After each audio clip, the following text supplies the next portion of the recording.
പുറപ്പാട് അധ്യായം 9. മൃഗങ്ങൾ ചത്തൊടുങ്ങുന്നു. കർത്താവ് മോശയോട് വീണ്ടും അരുളി ചെയ്തു, ഫറവോയുടെ അടുക്കൽ ചെന്ന് പറയുക, ഹെബ്രായരുടെ ദൈവമായ കർത്താവ് കൽപ്പിക്കുന്നു, എന്നെ ആരാധിക്കാൻ വേണ്ടി എൻ്റെ ജനത്തെ വിട്ടയക്കുക. നീ ഇനിയും അവരെ വിട്ടയക്കാൻ വിസമ്മതിച്ച് തടഞ്ഞു നിർത്തിയാൽ കർത്താവിൻ്റെ കരം വയലിലുള്ള നിൻ്റെ മൃഗങ്ങളുടെ മേൽ, കുതിര, കഴുത, ഒട്ടകം, കാള, ആട് എന്നിവയുടെ മേൽ നിബദിക്കും. അവയെ മഹാമാരി ബാധിക്കും. ഇസ്രായേൽക്കാരുടെയും ഈജിപ്തുകാരുടെയും മൃഗങ്ങൾക്ക് തമ്മിൽ കർത്താവ് ഭേദം കൽപ്പിക്കും. ഇസ്രായേൽക്കാരുടേതിൽ ഒന്നുപോലും നശിക്കുകയില്ല. കർത്താവ് നാളെ ഈ രാജ്യത്ത് ഇത് ചെയ്യുമെന്ന് പറഞ്ഞുകൊണ്ട് സമയവും നിശ്ചയിച്ചിരിക്കുന്നു. അടുത്ത ദിവസം തന്നെ കർത്താവ് അപ്രകാരം പ്രവർത്തിച്ചു. ഈജിപ്തുകാരുടെ മൃഗങ്ങളെല്ലാം ചത്തൊടുങ്ങി.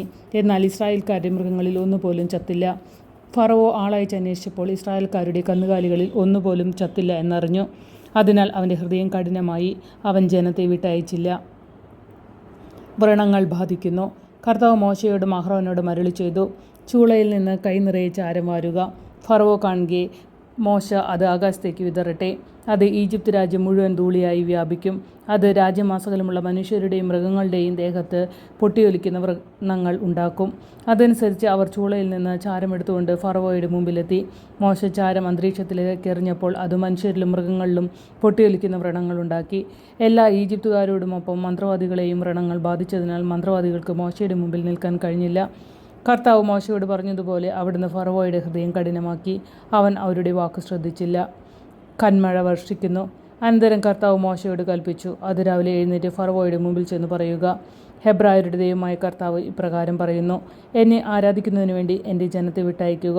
ലോകം മുഴുവനിലും എനിക്ക് തുല്യനായി മറ്റൊരാൾ ഇല്ലെന്ന് നീ മനസ്സിലാക്കാൻ വേണ്ടി ഇപ്രാവശ്യം എൻ്റെ മഹാമാരികളെല്ലാം നിൻ്റെയും സേവകരുടെയും ജനത്തിൻ്റെയും മേൽ ഞാൻ അയക്കും.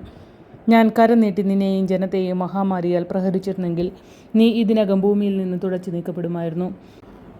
എൻ്റെ ശക്തി നിനക്ക് കാണിച്ചു തരാനും അങ്ങനെ എൻ്റെ നാമം ലോകം മുഴുവൻ പ്രഘോഷിക്കപ്പെടാനും വേണ്ടിയാണ് ഞാൻ നിന്നെ ജീവിക്കാൻ അനുവദിച്ചത്. എൻ്റെ ജനത്തെ വിട്ടയക്കാതിരിക്കത്തക്ക വിധം നീ ഇനിയും അവരുടെ നേരെ അഹങ്കാരം പ്രകടിപ്പിക്കുമോ? ഈജിപ്തിൻ്റെ ആരംഭം മുതൽ ഇന്നുവരെ ഉണ്ടായിട്ടില്ലാത്ത വിധം കഠിനമായ കന്മഴ നാളെ ഈ സമയത്ത് ഞാൻ വർഷിക്കും. ആകയാൽ ഉടനെ ആളയച്ച് കന്നുകാലികളടക്കം വയലിലുള്ളവയെ എല്ലാം സുരക്ഷിത സ്ഥാനങ്ങളിലെത്തിക്കുക. എന്തെന്നാൽ വീട്ടിലെത്തിക്കാതെ വയലിൽ നിൽക്കുന്ന സകല മനുഷ്യരുടെയും മൃഗങ്ങളുടെയും മേൽ കന്മഴ പെയ്യുകയും അവയെല്ലാം ചത്തുപോകുകയും ചെയ്യും. ഫറവോയുടെ സേവകരിൽ കർത്താവിൻ്റെ വാക്കിനെ ഭയപ്പെട്ടവർ തങ്ങളുടെ ദാസരെയും മൃഗങ്ങളെയും വേഗം വീടുകളിലെത്തിച്ചു. എന്നാൽ കർത്താവിൻ്റെ വാക്കിനെ ഗൗനിക്കാതിരിക്കുന്നവർ തങ്ങളുടെ ദാസരെയും മൃഗങ്ങളെയും വയലിൽ തന്നെ നിർത്തി. കർത്താവ് മോശയോട് അരുളി ചെയ്തു, നിന്റെ കൈ ആകാശത്തിലേക്ക് നീട്ടുക. ഈജിപ്ത് രാജ്യത്തെങ്ങുമുള്ള മനുഷ്യരുടെയും മൃഗങ്ങളുടെയും വയലിലെ ചെടികളുടെയും മേൽ കന്മഴ പെയ്യട്ടെ. മോശ തൻ്റെ വടി ആകാശത്തേക്ക് നീട്ടി. കർത്താവ് ഇടിയും കന്മഴയും അയച്ചു. മിന്നൽ പിണരുകൾ ഭൂമിയിലേക്ക് പാഞ്ഞിറങ്ങി. കർത്താവ് ഈജിപ്തിൽ കന്മഴ പെയ്യിച്ചു. ഈജിപ്തുകാർ ഒരു ജനമായി രൂപം കൊണ്ട ശേഷം ഒരിക്കലും ഉണ്ടായിട്ടില്ലാത്ത വിധം മിന്നൽ പിണരുകൾ ഇടകലർന്ന ശക്തമായ കന്മഴ വർഷിച്ചു. അത് ഈജിപ്തിലെ വയലുണ്ടായിരുന്ന മനുഷ്യരെയും മൃഗങ്ങളെയും എല്ലാം നശിപ്പിച്ചു. അവിടെ ഉണ്ടായിരുന്ന ചെടികളെയും വൻമരങ്ങളെയും നിശേഷം തകർത്ത് കളഞ്ഞു. ഇസ്രായേൽക്കാർ വസിച്ചിരുന്ന ഗോഷനിൽ മാത്രം കന്മഴ പെയ്തില്ല.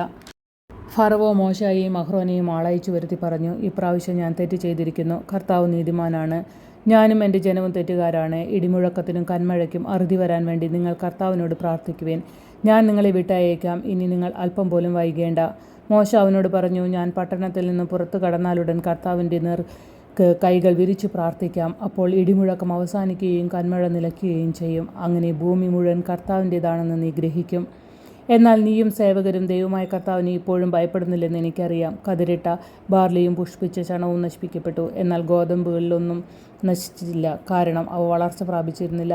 മോശ ഫറവോയുടെ അടുക്കൽ നിന്ന് പുറപ്പെട്ട് പട്ടണത്തിന് വെളിയിലേക്ക് പോയി കർത്താവിൻ്റെ നേർക്ക് കൈകൾ വിരിച്ചു പ്രാർത്ഥിച്ചു. ഉടനെ ഇടിമുഴക്കവും കന്മഴയും നിലച്ചു. അതിനുശേഷം മഴ പെയ്തില്ല. മഴയും കന്മഴയും ഇടിമുഴക്കവും പൂർണ്ണമായി നിലച്ചെന്ന് ഫറവോ കണ്ടപ്പോൾ അവനും സേവകരും വീണ്ടും പാപം ചെയ്യുകയും കഠിനഹൃദയരാവുകയും ചെയ്തു. കർത്താവ് മോശയോട് പറഞ്ഞതുപോലെ ഫറവോയുടെ ഹൃദയം കഠിനമായി. അവൻ ഇസ്രായേൽക്കാരെ വിട്ടയച്ചില്ല.